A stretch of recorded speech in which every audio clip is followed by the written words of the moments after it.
the 36 months of OPT matters a lot here. If if you're familiar with the current situation in the US, if you are going in for an H-1B visa after just with 1 year of OPT, 12 months of OPT, it will be very difficult for you to get a sponsorship for H-1B. Simple reason is H-1B is a lottery system, so it's a good chance in a lottery. Your name might come, your name might not get picked. So having 36 months is like a fair chance. Like it gives you a solid chance that you would secure your H-1B. There are very low number of cases where they don't get picked up in like 36 months. So that's a huge consideration for people who are coming from India.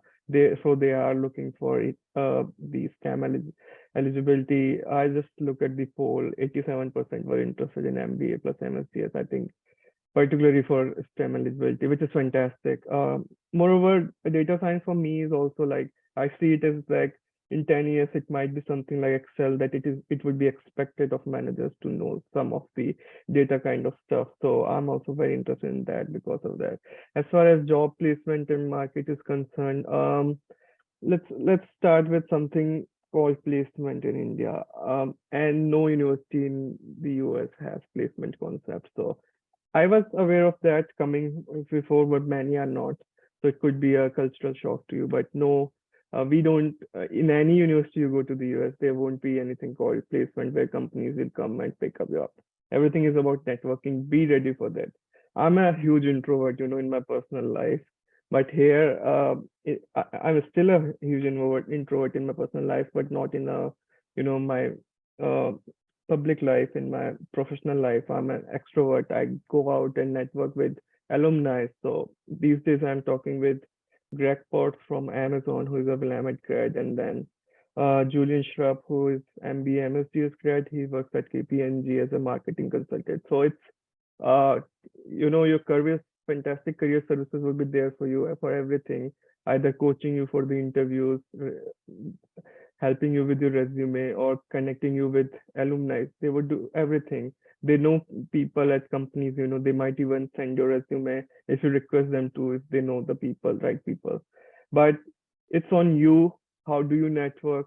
How do you leverage, your university's reputation, alumni network to get to land a job?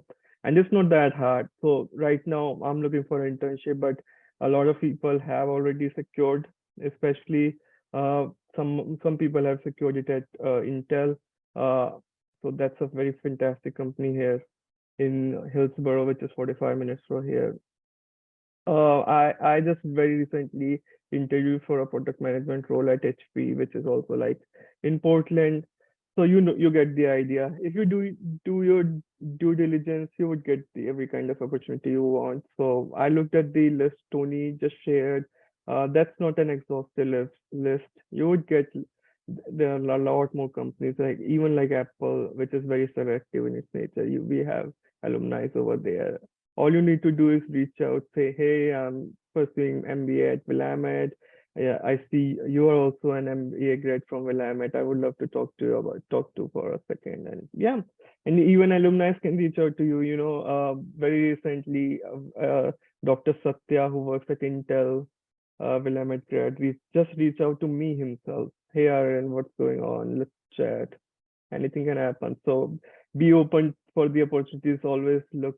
So be proactive. That's my kind of advice to the students, and you would get whatever you want.